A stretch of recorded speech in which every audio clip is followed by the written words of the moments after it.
आता आत्ताची मोठी बातमी हाती येते। राष्ट्रवादीचे नेते माणिकराव कोकाटे यांनी दाखल केलेल्या याचिकेवर 3 वाजता सुनावणी होणार आहे।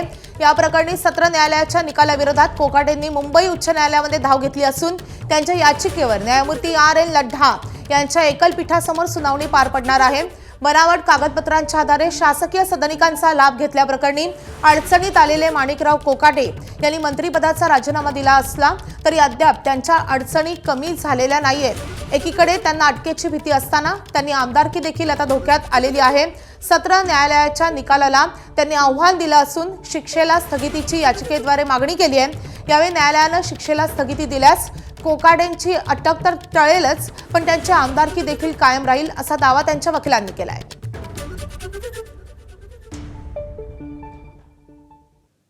तर मागील जवळपास 1.5 तासांपासून नाशिक पोलिसांची टीम लीलावती रुग्णालयामध्ये आहे।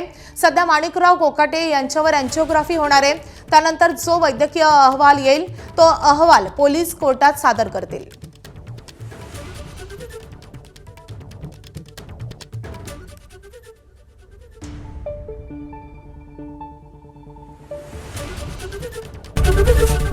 एबीपी माझा, उघडा डोळे बघा नीट।